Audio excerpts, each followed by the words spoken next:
to Dr. Andrea Goeglein, and you are coined as the Doctor of Success. Dr. Success, yes, that is my field, positive psychology, which is the science of happiness, and it's really an umbrella psychology that includes everything from cognitive psychologies to the psychologies of thought, and they have been putting them together in the last few years more scientifically and coming up with very, very specific things that you can do, and it's under the umbrella of positive psychology. So I think, therefore I am? Well, it's a progression. It's more about grounded optimism. It is the science of optimism and how the more optimistic a person can make themselves, not necessarily the more optimistic they are born, but the more conscious you are that I am not feeling optimistic or having optimistic thoughts, and the ability to ground where you are and say, okay, I have the power to change this thought. I may not be able to change how terrible something is, but I do have the power to change the thought.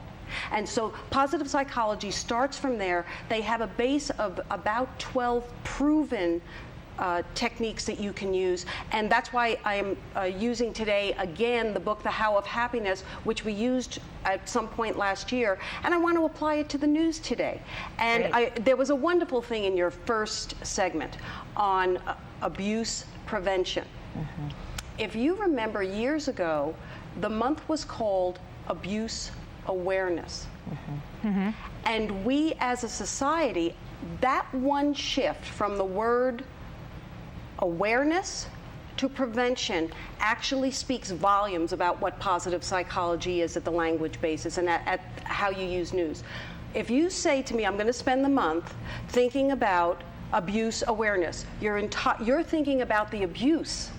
That is not getting you any closer to solving the problem of why do people abuse? How do we keep people safe from abuse? What do we do after someone? All of the things that have the actions that you have to take to actually solve the problem. However, isn't awareness just the first step in anything? Becoming aware of a situation is the first step in order for change to occur? Yes, and we have come far enough in most things.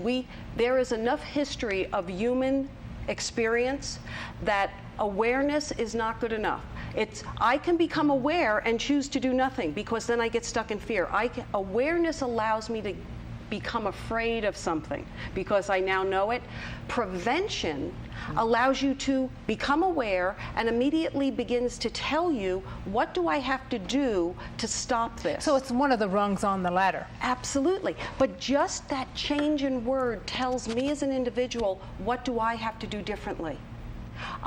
Where is my energy going to be placed? My energy is going to be placed on preventing something. So I get to spend some time learning about something and then learning techniques. How do I prevent this? Instead of, which did happen in the 70s, 80s, and early 90s, when there was the first big media wave of awareness about child abuse. People got stuck in the victimization mode. Because we do know, I think the statistics during that time was about 25% of the population has been abused. Wow. Yes, of females have been abused at some level. And what happened was you had a generation of people who finally were able to talk about their experience, but they were stuck in the victimization of the experience versus being able to put the energy towards, now what do we do about it? And that's why there has been an evolution in many organizations about that. The same thing about breast cancer awareness. We don't yet know how to prevent, but the focus is on walking. The focus is on eating well. If you start to notice the shift that's happening, that's what it means to neutralize bad news. As we know, headlines are made and written to sell papers. Absolutely. And negative cells. And negative cells. The science has been there for years and years, and what we have done collectively, those in the media, those reading the media, we complain a lot about that. Why do they always have to have such negative news? Well, the science supports it. It sells. We're a consumer society.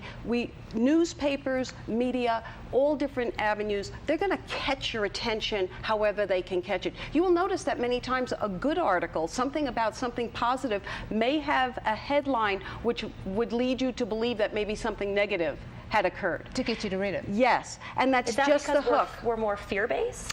Well, that my hits us? hypothesis on it is that the brain, when you have a negative thought, there is actually more brain activity. So what happens is you are actually caused to pay more attention. If something lovely happens, it's a calmer vibration in the body. It's a calmer, energetic reaction. Like, oh, isn't that flower beautiful? But if something negative happens, it's like you're pumped to attention. And that's what happens in the brain. So my hypothesis is it's that initial getting your attention. I'm going to actually hold your attention longer. If you think about your daily lives, you'll go walking past a gorgeous flower and or I love driving over the hill and seeing the granite knolls. I just love it. And that's a momentary experience. Whereas if something negative has happened, my attention is most likely held longer because I have to start thinking, do I have to be aware of this? Is there something I need to do? There's a lot more than just taking in the beauty. So how do we neutralize the headlines when they smack us right in the face? Well, one of the techniques, and what positive psychology uses a lot, is recrafting of language. So in my blog, if you go to my website, I actually wrote a little bit with 2 specific things that people can do. One of them being, play a game with it. If I already know, if I can accept the media needs to make negative headlines in order for me to tune in or buy it, if I can just accept that, then I can turn it into a game. Okay, let me see how good I can get at this. Whatever the headline is, how can I switch it to it? If not make it positive, how do I neutralize it? Okay, well, for today, I do need to tell you that in a newspaper today, I don't know how this occurred, but of all the days, can you get a shot of USA Today?